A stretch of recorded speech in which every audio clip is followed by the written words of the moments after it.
Mike Goldstein is back, and we're going to wrap up our interviews with him, going over more about Idenics. And then also, he then wrote some fiction book series, and we're going to go into that as well, that are beautifully illustrated. I think you're going to find them interesting.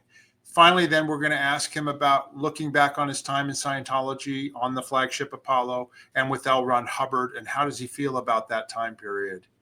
Stick around. I think you're going to find this interview interesting and hopefully entertaining.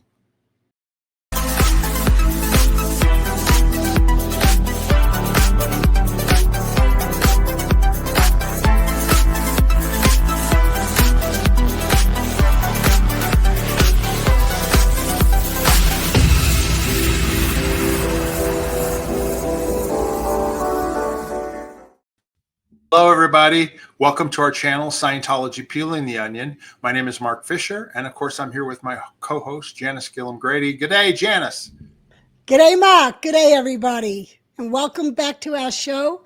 Today, we got a good show today. It's actually number 14. Yeah, our 14th show with him. 14th interview with Mike Goldstein. And we've had great responses from people, and Mike's been contacted directly by people as well. And yeah, it's been very popular. Yeah, well, we're going to carry on with the conversation about his Idenics. And then he also has written some fiction works too, which we're going to talk about too as well. So this should be fun. Right. Good. Okay, without further ado, here he comes, Mike Goldstein. Hey, Mike, how you doing? Good. How are you doing, guys? We're good. Doing we're good. good. Good. Welcome back. Thank you. Thank you. And we're all Hawaiian and coordinated. Yeah. Hey, listen, we did a couple interviews with a former Sea Org member on the Apollo, Neil Sephardi, who started and was in the Apollo stars, and we found a couple of photographs that we wanted to share that with you right here. Who's that right there? Oh on the drums. On the drum. Yeah. It looks like on the drum singular. Yeah, I don't really remember. I know when this was.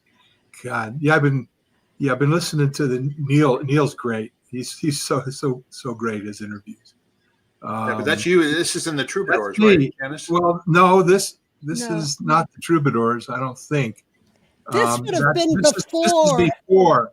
This is the original, before the Stars, when we were. I think I had mentioned.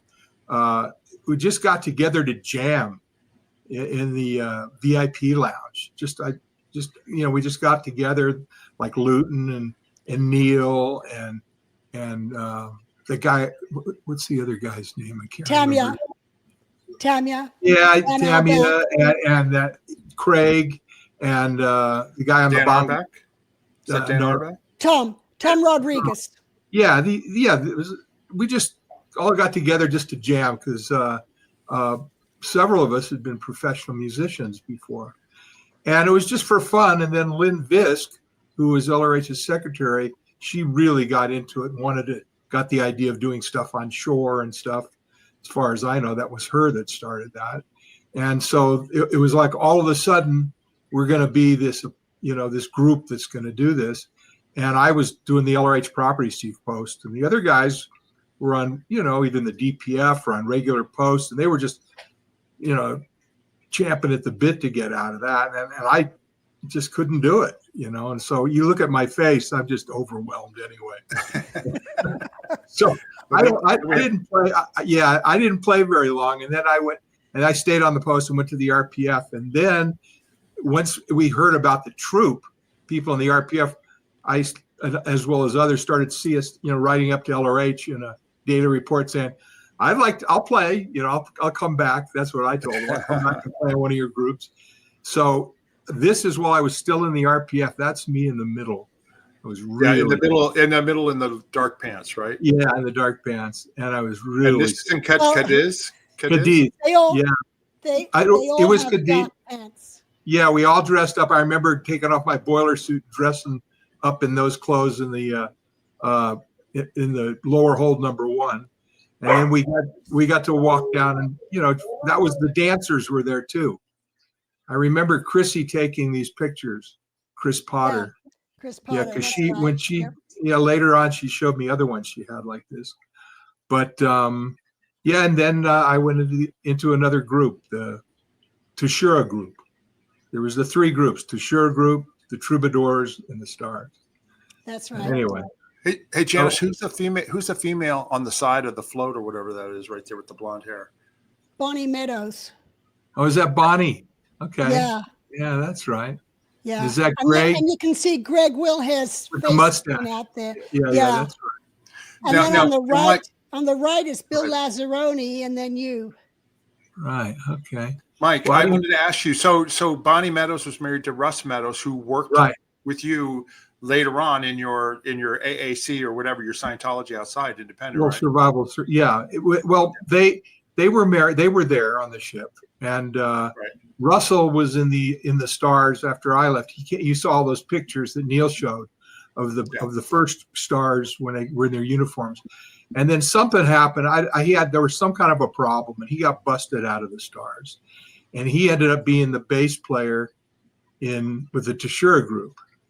So it was Russ and me and Owen Starkey played, and this other guy I think I mentioned before. My from Seattle. question for you is Bonnie Meadows, did she come to Denver with Russ?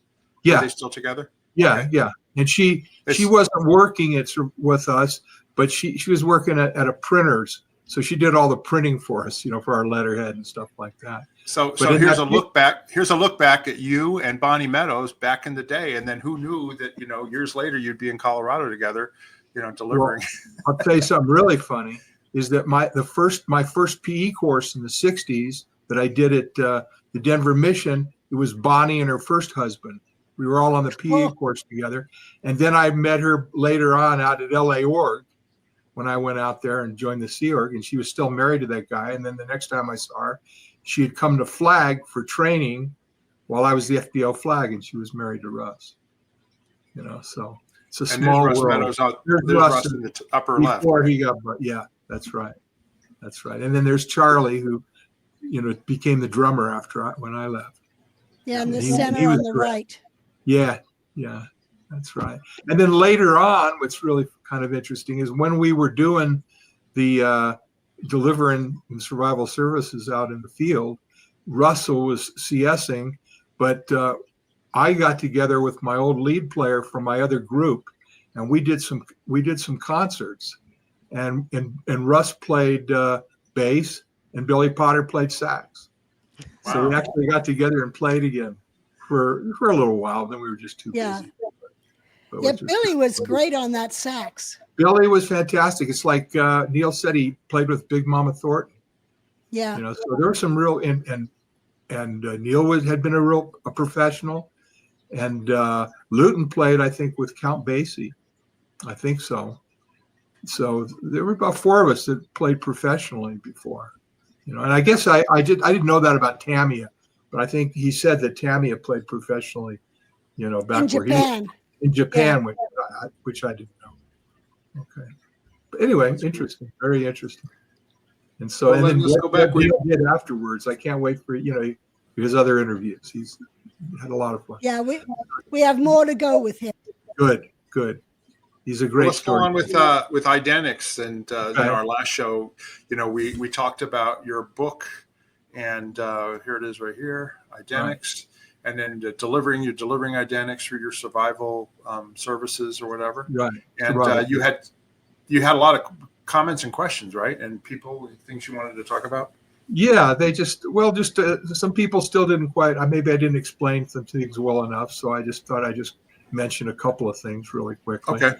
I think what I'd mentioned in the last show was one of the main things that John brought to the table was the way that he worked with people. Kind of the philosophy, the application, and really what it was it had to do with what I believe trust, and there's a lot of attention put in therapies, alternative and regular therapies, for the patient to trust the counselor, or the PC must learn to trust the auditor, trust the CS, that sort of thing. And it's not that that's not important, but in Idenics, we've always put our attention on another thing as being the most important, which is that the practitioner needs to learn to trust the client. That's where the trust comes in. And what do I as a practitioner trust him? I trust the client to have all of the information that we will ever need to work to deal with what that person wants to deal with. That's the trust factor. And that's something that really was the key to John's research all those years, was he trusted the person to have all that information. You know, he didn't always completely utilize that while working with Scientology and Dianetics, but later on, he realized that was really what was needed. And so in the beginning research of Idenics, that's where all of the attention was put on trusting the client, not him, not trying to figure out, you know, what to ask. He basically had a few clues and some things he'd accumulated over the years, and the rest he got from the clients that we worked with.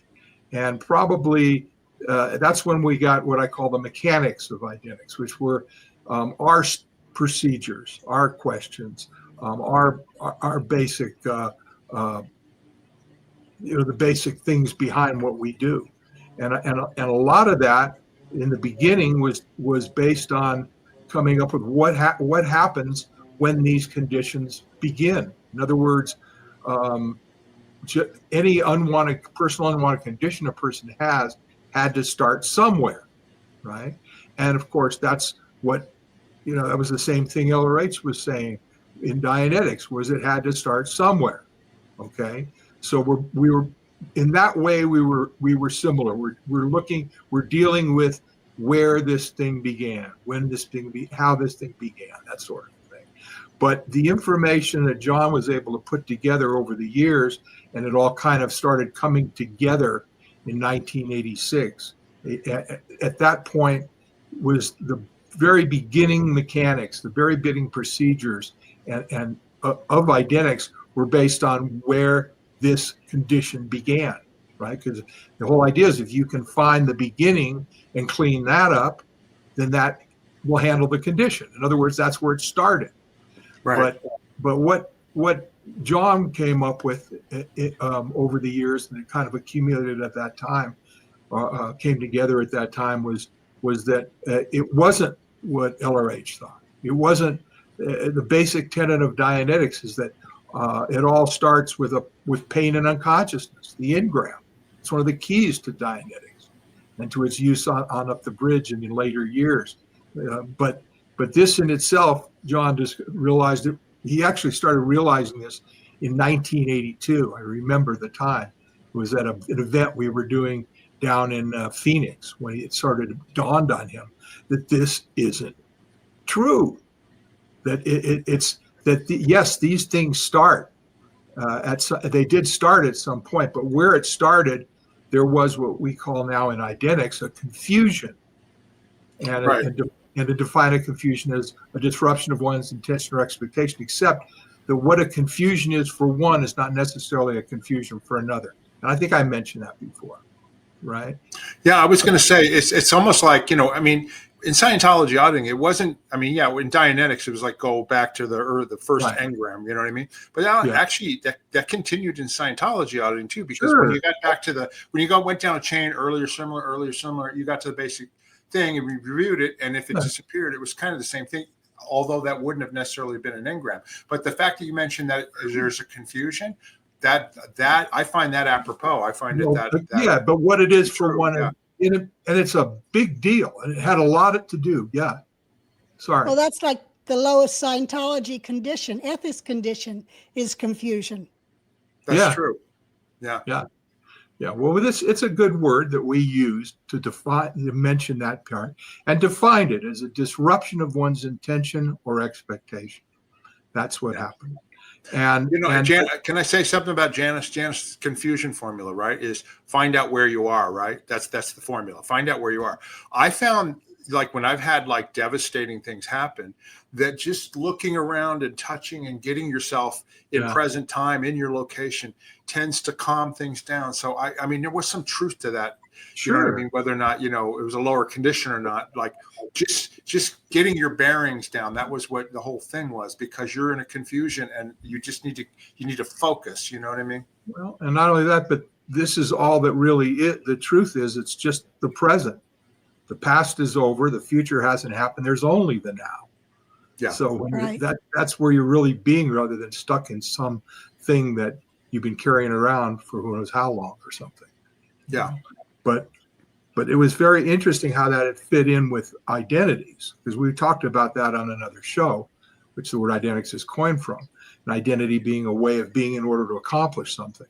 And that one of the discoveries about that John had made was that unwanted condition is simply we call the property of some identity. Like in the suit of armor, the guy goes swimming in it. He doesn't know it. He's got it on, and he takes it swimming, and he sinks, and he gets pulled out of the water. And as he's laying there on the bank, he goes, "What's wrong with me? Other people can swim, but I can't." That's your unwanted condition. When all you'd have to do is take the arm. So what he found was that when these conditions start, in these confusions, what happens is this is when those identities are generated, the new identity. In other words, what the person was being before, because a person is pretty much being something, some identity in life, but what he's being before is not equipped to deal with something that's happening now, some disruption of his intention or that's what that means. It's the limitations of that identity that he's in is not working. So he must change. He must, as we talk about, shift.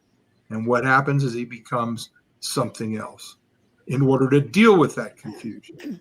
And that's what happens at the beginning of these incidents. So when we started first working with people, it was quite exciting.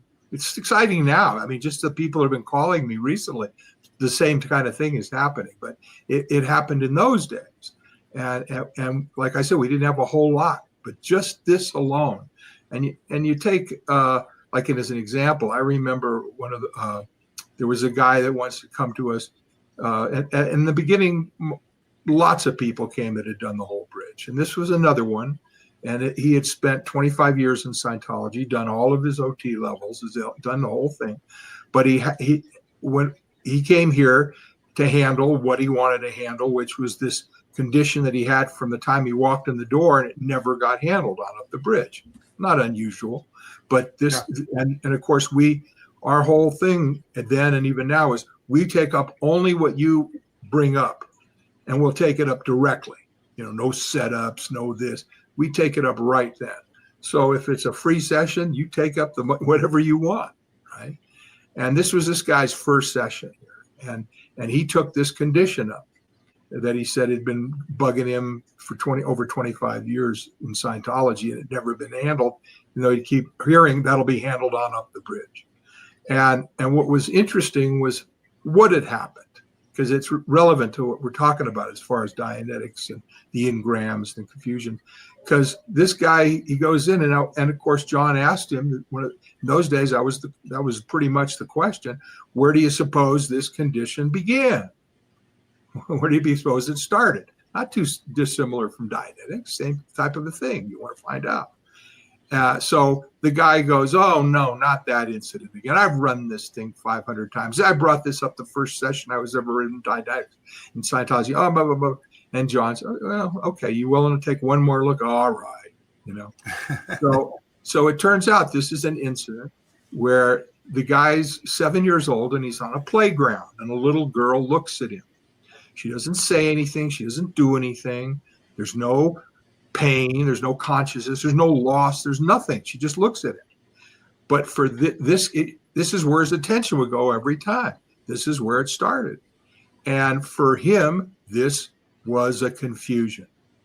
Okay, now, this is the thing that came up, and it came up in all these sessions, but nobody ever addressed it because it could only be a lock at the best. There's no pay. It's got to be a lock. We got to go earlier somewhere to get to the engram. We got to get to basic.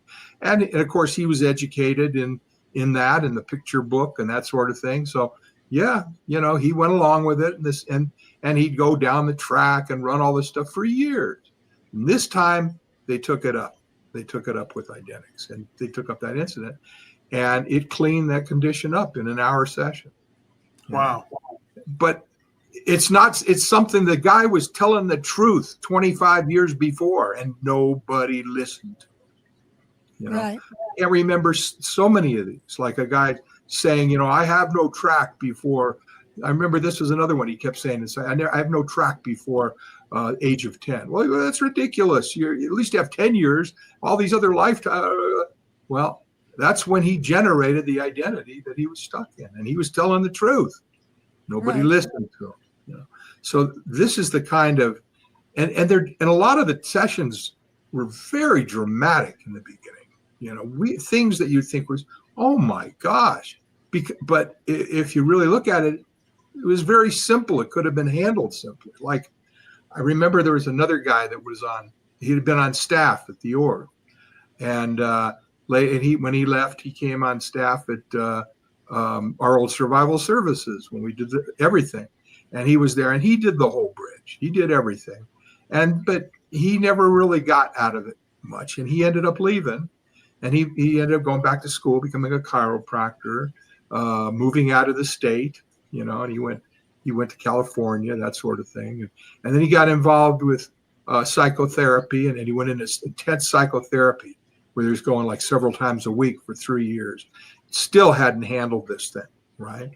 And I find out about it because he would come back to Denver to visit, and he stayed with me. And he would tell me about it. So I said, why don't you, we were just starting to do Idenics at that time. And so I said, go do a session with John. You know, all right, I'll try it. And he went into session, and his thing was, you know, there must be something wrong with me. And I can't find out what it is. And I've been trying to find it out for all these years through therapy, but I can't ever, no matter what it is, but there's something wrong with me. There must be something, and I can't put my finger on it. And so I think John asked me, well, so you want to take that up? Oh yeah, because he kept saying it. So they take this up. There must be something wrong with me. And where do you suppose that began? All right, so he's 5 years old, right? And there's something going on physically with him that the doctors don't know what it is. So his parents were these poor farmers, live up in, I don't know, Fort Collins or something, Colorado. And they would bring him into these specialists. This is in the 1950s. And they hauled him around to these different people, which he didn't know was going on. It didn't bother him. But his parents, I mean, they were trying to figure out what's wrong with this kid. And they couldn't figure it out. And this one time they come out of the doctors, and he gets his mom and him come out, and the father stays in to talk to the doctors. And he gets in the back seat and starts playing with some toy. And his mother gets in the front seat, slumps over the steering wheel and starts weeping. And he looks at her, what's going on? What's wrong? There must be something wrong with me. That's what he put there at that time. And that's what he'd been stuck with the whole time. And I remember after that session, I had to go do some errands, and he drove with me. And the whole time he's in the car, looking in the mirror, laughing, going, what's wrong with me is what's wrong. That's what's wrong with me. And he'd laugh. But those are the kind of things when you took up with the guy, some of them were as silly as that. So what was the response when you came up with this Idenics in terms of, I mean, you gave us some successes that, you know, people had, but like, did you get lots of people in to do this or, you know, like how is it going today? It's going very well today, different, you know, because in those days we only delivered in person. So it was much harder for people to come out. And it was, you know, it was a difficult thing. They had to take off work. They had to come out. Now that we, you know, for the last 25 years, since we started doing it over the phone, it's been a lot different. It's easier for people. The results are faster, you know, as I explained before. I think I explained that before. And so it's going quite well. And I can work with people anywhere in the world now. So you don't need to watch for indicators. What do you do? Listen for it in the voice? Everything is what I hear. Okay.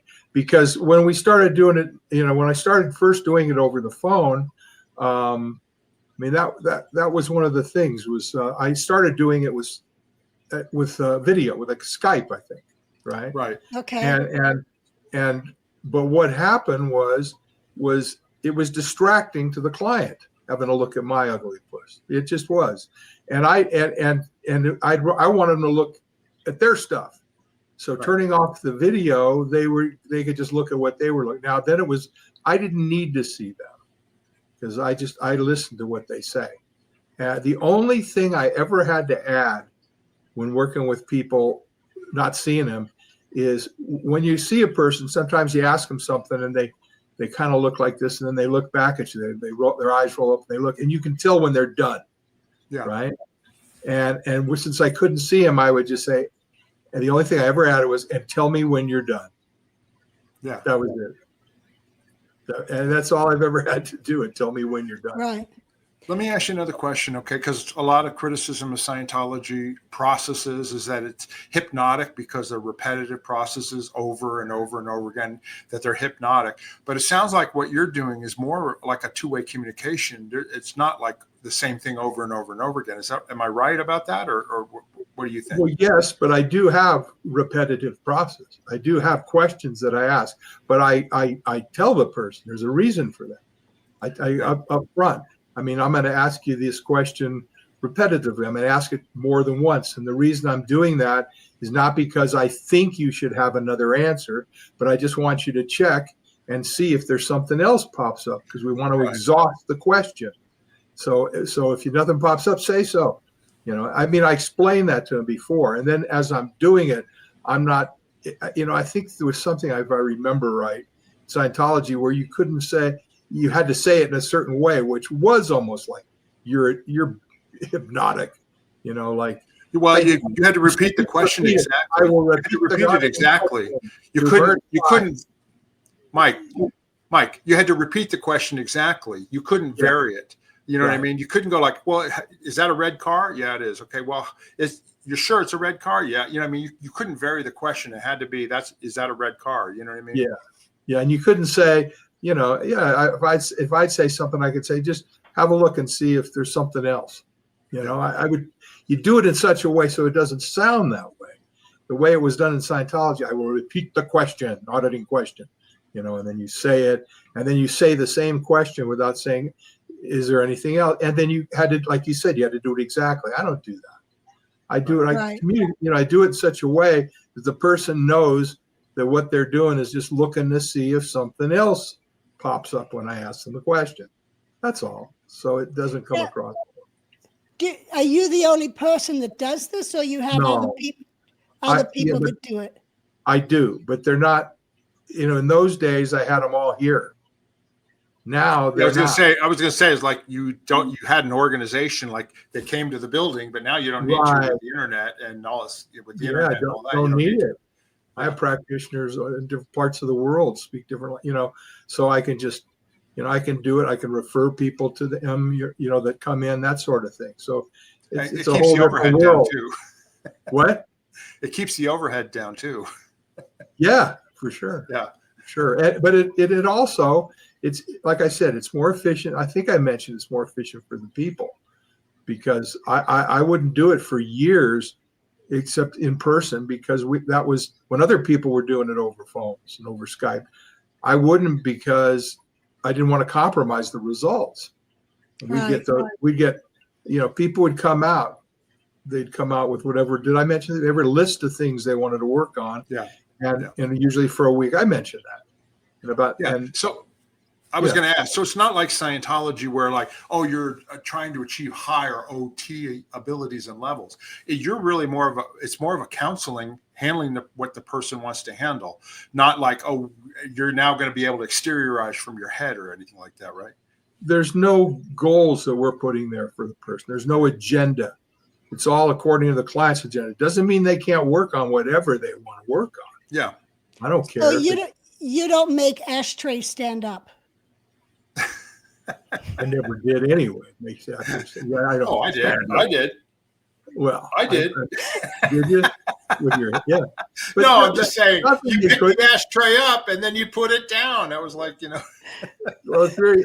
But if somebody in other words, it's got to be something that the person brings up that they want to work on. Right. Yeah, that was my believe me, point. That was my point. In other words, just like individualized counseling as opposed it's to, oh, you do individualized. these things and you will guarantee you're going to achieve this level like Right. Scientology promises, right? Yeah, Exactly.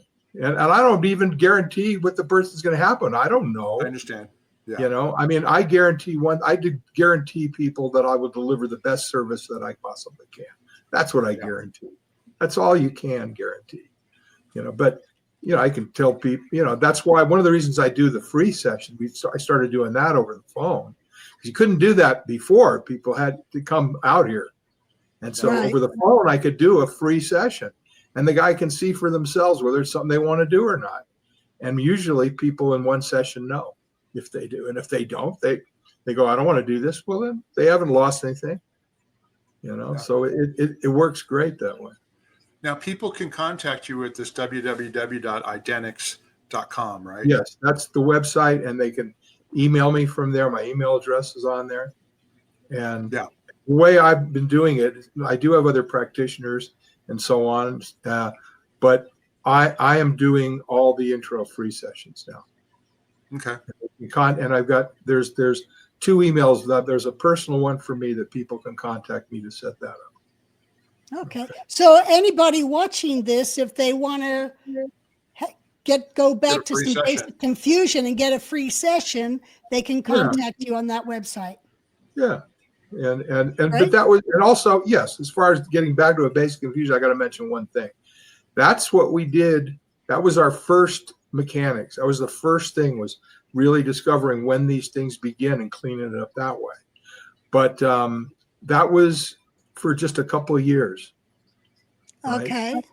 Because at that time we were doing the same thing. We felt that you had to get to the beginning of an incident. If you did and cleaned it up, it handled, right? And it handled in Dianetics those cases where maybe a confusion was pain in a consciousness. And that was what the person was, and since that's probably a lot of times, that was a lot of the workability. But in the other times, it doesn't, right? And so, but this is what we were working with when these things started. And we were also unburdening. The way that Hubbard unburdened to get to his basic was through earlier similar. That was his unburdening technique. Well, our unburdening isn't earlier similar. It wasn't early. It was other different ways of procedures to get to that.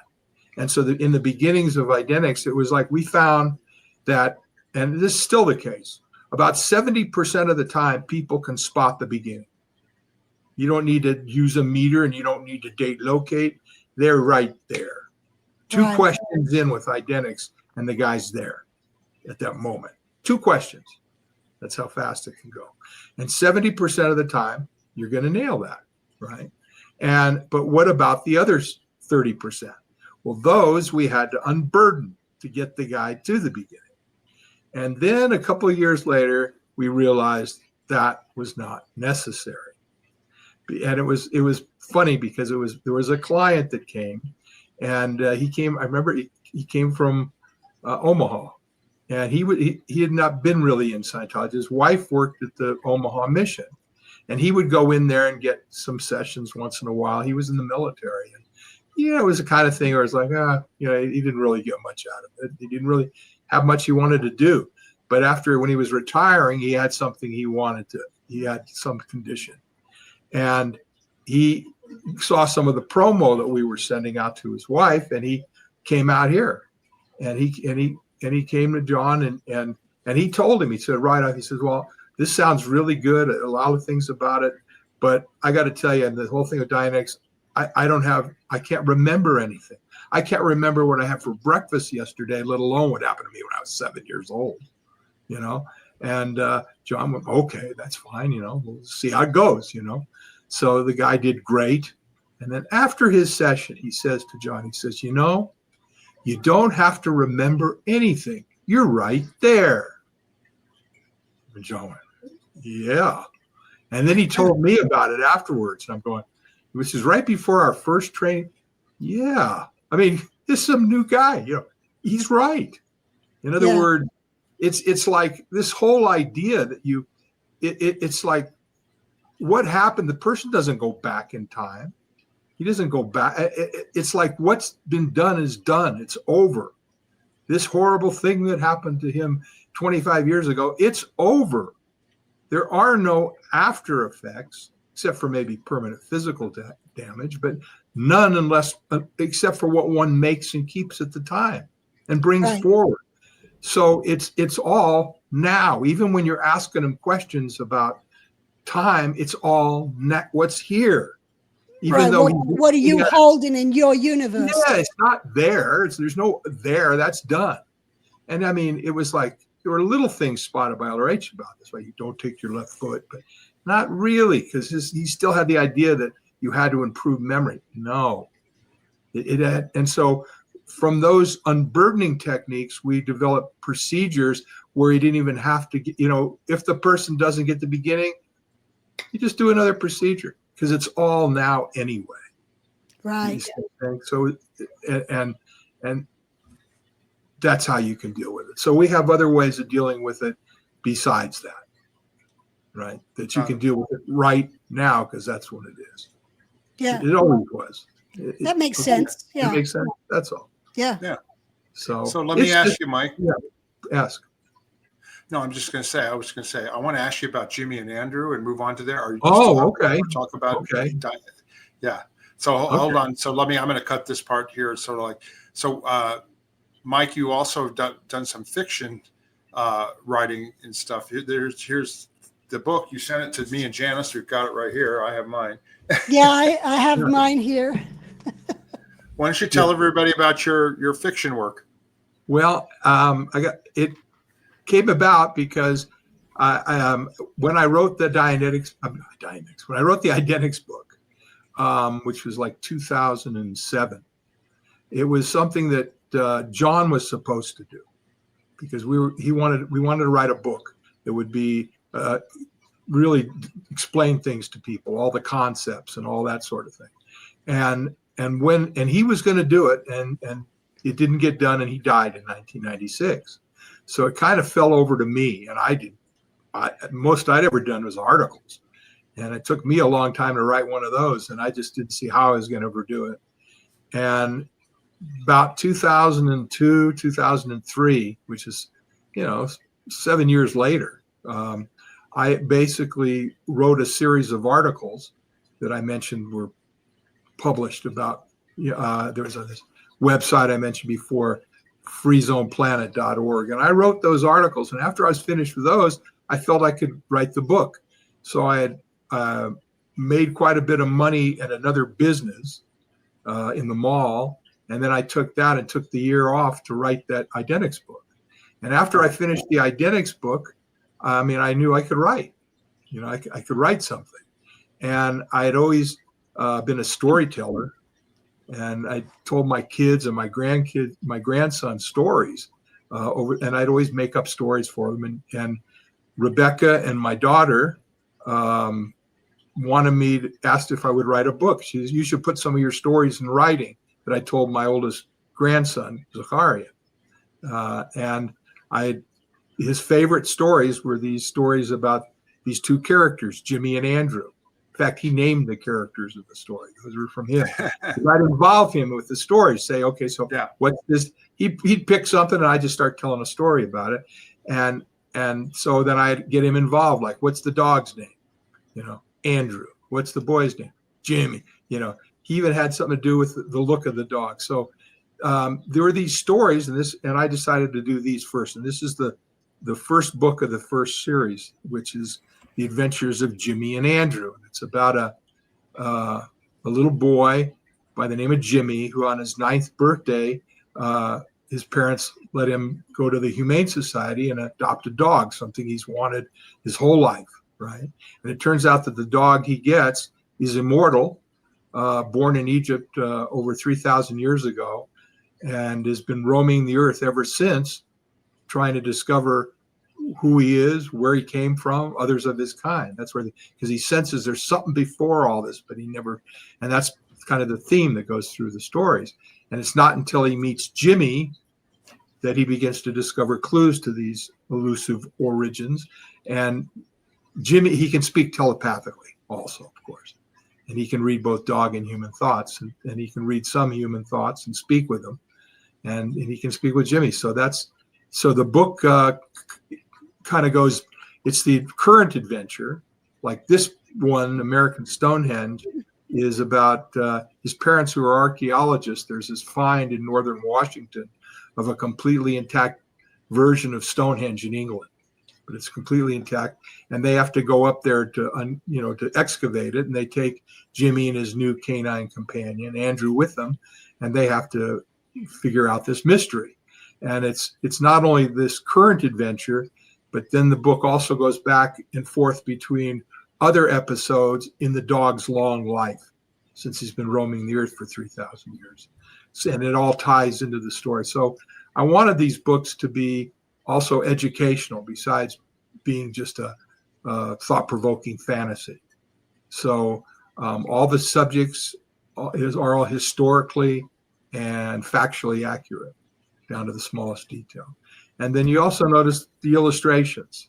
I was going to bring that up. Here's the illustrations. Yeah. It's beautifully illustrated color. Yeah, very nice. Yeah, these illustrations took us 2 years to do, because when I wrote the book, I sent it out to agents and publishers, and I had some really good interest in the first book, but none of them wanted to produce it the way I wanted to. Of course, they weren't going to invest the money in illustrations, and I wanted to do full-page drawings of the major scene of every chapter. And I didn't want to put them at the beginning of a chapter like most publishers do. I wanted to put them across from the scene, right? So that kids reading through it, they can read the scene and look at the picture. Otherwise, it's the beginning. If it's exciting, you're going to get a preview of something you're going to be reading, which isn't good. Or if you're at the scene, you got to flip back. Well, no, but none of them wanted it. No publisher wanted it, because it's expensive. You end up doing this, you end up with extra pages. So I started my own publishing company. And so we did the illustrations ourselves. I found the guy who produced my Idenics book, the guy who, his name's Scott Dow, Zax is his nickname. And he's a genius. And he produced, and it was the art director. And I found an artist, and he was an award-winning artist that my brother knew, and he was great, but we never could get past the characters. It spent like months. We never got anywhere. And I went to Zax, and he says, "Oh yeah, I can help you." So we started, he put together test jobs, and we started testing artists from around the world online. And and it took us months. I mean, I was working 8 hours a day, 7 days a week for like months, just trying to find an artist. And finally, we found our guy in Turkey, of all places, some young guy, and I never even thought about doing him in color, but he produced all of the example, all of his test stuff in color, and we asked him, "Could you do this?" "Oh, I'd prefer to do it." It's really amazing, because you're right. The illustrations are fantastic. They're really colorful, and in a way, I gotta tying this back to Scientology, Janice. This reminds me of the Key to Life materials that were produced right before we left, that had cartoon illustrations in color in the Key to Life pack. Anyway, go ahead.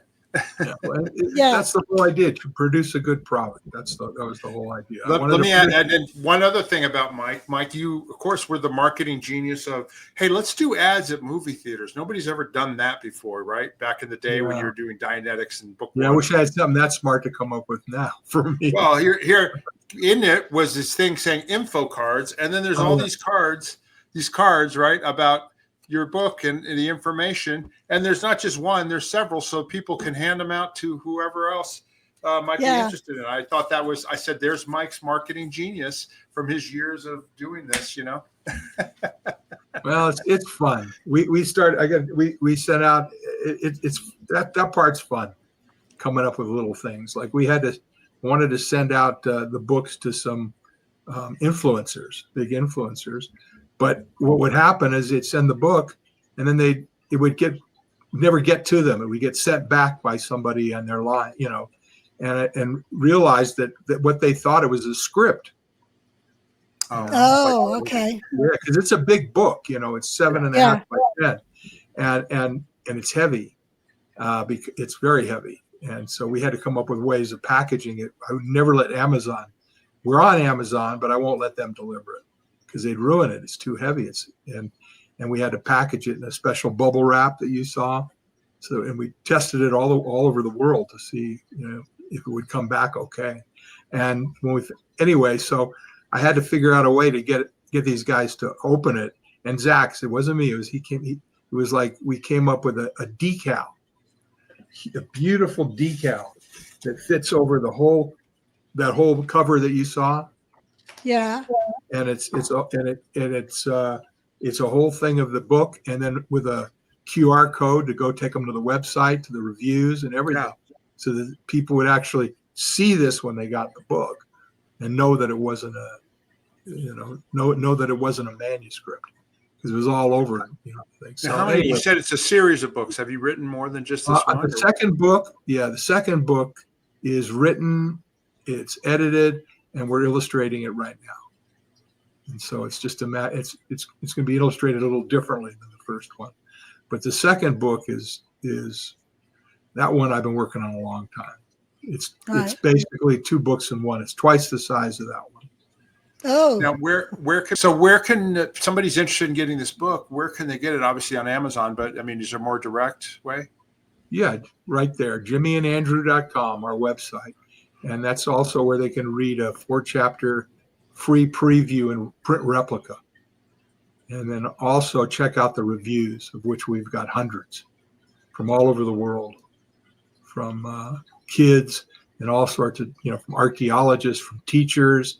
And you'll see there's even a thing on the review page called snippets with 200 review snippets from reviewers. Cool. Yeah. So it's quite just go to the website and you see all that stuff. Sounds like you really enjoy doing it. Love it. This is what I do when I'm not doing Idenics. I mean, I love this. I love writing. Yeah, it's creative. It's like painting or whatever. You're writing and creating a book that has a story that hopefully you hope will help people too. And that's the thing. It's a story that gets families reading together, and that's a big thing of mine. Reading. My kids were reading really early. They're at an early age because we read to them. Rebecca read to them all the time, and then I would tell them stories, and then we get them reading. And they both went to Montessori school when they grow up, and so they really push that there. So these kids, they're doing great, in life, because they started reading at 5 years old, and so the whole idea is to get them reading and give them something that they want to read, and the illustrations give it that almost like a graphic novel quality, and then it's big enough and the type is big enough, and we even have a special coating on the pages to make the illustrations and the words pop up. That's why it weighs so much when you pick it up. It is because of that coating on all the pages. Yeah, it's as heavy as a 1963 World Book Encyclopedia, the same dimensions. It's heavier. Yeah, the quality is amazing. I mean, it really is. It's really high quality. Yeah, it was. We could have never got that quality going to a regular publisher because they would never invest that in it. Has it sold well? It's selling okay. It's doing well, but not. It hasn't like, really hit where I want it to hit. To become like a bestseller, which I think it could be. And the second book is going to. I just want to really get the first book going, so the second book when it hits, because it's in the first book. The reader kind of dips his toe into the world of Jimmy. The dog loves it. See, all dogs love this. And the second book, the reader is completely submerged. It's that kind of a difference. So, anyways, that's great. I'm really excited about it, and kids love it. That's the other thing. Is kids just go nuts. If you go to the website, you see all these kids with the book, and families, that do. Homeschooling. We have a great homeschooling schooler in New Zealand, a family, and they have it as part of their curriculum, and they send us pictures and videos and stuff. So that's what makes it fun. That's what makes it great. That's great. So you're now, I you're a little older than I am, but so you do your Idenics counseling sessions and training, and then also do your fiction writing as sort of a side hobby and that type. What else are you up to these days? Is it that take up most of your time? And then also just keeping in shape. Yeah. At 76, I tell you got to. Absolutely. I spend a lot of time. I work out every day. I go to acupuncture, that old Chinese acupuncturist 3 times. I just, I don't want to be old. That's all. And it's exactly. You got to work at it. You Absolutely. I know that very much. You know what I'm talking? Yeah. So between that's the other thing. That's the other thing that takes up a lot of time. But so Mike, Mike, we've done all these interviews, but looking back on Scientology, Hubbard, the flagship Apollo, and all that. What are your feelings about that time period in your life? I wouldn't trade it. It's like it's what, do I like all of it? No. Did I agree with a lot of things? Do I look back, but do I regret it? No. I did what I did, and I'm where I am now because of it. And it's like, I'm the same way. If it wasn't for that, I wouldn't be doing what I'm doing now, And yes, Idenics is 180 degrees from Scientology, really is. But if it hadn't have been for Hubbard's work, I wouldn't be doing this. Even if you're just learning from the guy's mistakes, if he didn't make those, then who would have? He did what he did. He did good. So no, I don't have any of that kind of stuff. And I'll tell you, John was even more so, because I'm in some of those books, like the guy in England, that guy wrote a book. He used to work for the London Times. Oh, Russell Miller's book. Yeah, he came and interviewed us.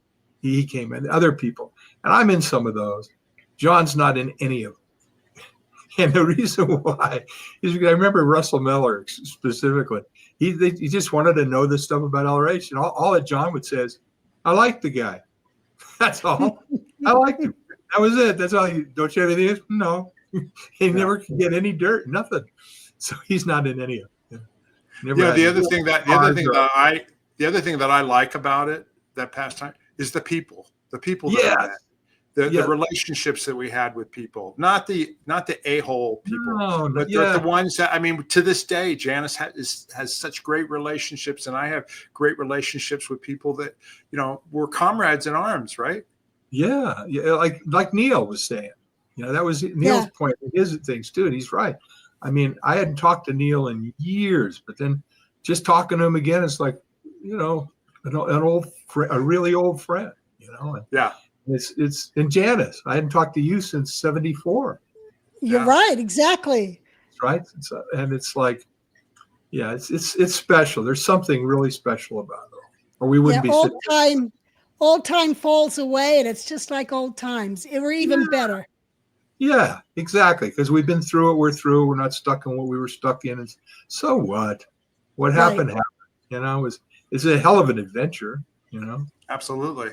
Yeah. Well, we're at the time of now. We're not stuck in something. I was going to say the same thing. Good point, Janice.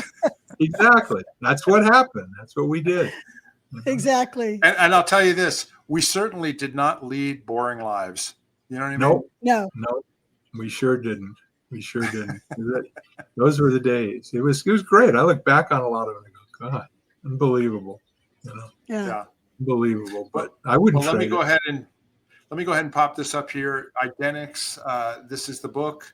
And this is his website. You can reach Michael there at www.idenics.com. You can purchase the book there. It's available on Amazon and all that. And then also this one here, let me remove that. And then we've got The Adventures of Jimmy and Andrew, America's Stonehenge. And that also is on Amazon, but you can get it at jimmyandandrew.com. And I'm looking forward to reading it now. I didn't know much about it, and I've had it for a while, but I'm looking forward to reading it. Yeah, enjoy. Yeah. And then, what's that? You'll like some of the subjects that are taken up there, I think. That's great. And then, of course, now is the time that we have to promote Janice's Outback Naturals. Yes. Complete liquid multivitamins. This is the new poster. We featured it on our last video. But ditch the pills, drink the power. I love that slogan. Anyway, Janice, tell people a little bit about your product here. Yeah, it's basically the daily requirement that the body needs in vitamins. And it's got vitamins and minerals and all sorts of other good stuff added to it. And it's peach flavored. And people are enjoying taking it, especially you, Absolutely. Mark. Yes, I love it. 2 tablespoons, but I use a shot glass, put it in there, drink it down, lick it because it's thick. Take some water to drink and get the rest of it out. But it's like 2 seconds you've taken your vitamins as opposed to a handful of pills. And it makes you feel good. And I was never really a vitamin taker before, but I really enjoy it. So if you're interested, just go down below. There's a link in our video description to our merchandise store. You can order it in the United States. We'll ship it out to you. And then also you can order it at janicesfights.com, which you can see there. Right. Or you can scan that QR code, right, Janice? Yes, you can. Yeah, and that'll take you right to the website. And you know what I learned this morning? I cannot ship vitamins into England. Oh. I had before, and I went to the post office this morning, and because it was liquid, she was like, okay, well, what is it? And then she puts it into the tariffs, and it says vitamins cannot be shipped to England. So if you're in England, you're out of luck on getting this great product. Yeah. Well, there you go. But you can get it in the US of A. So Canada too, or just USA?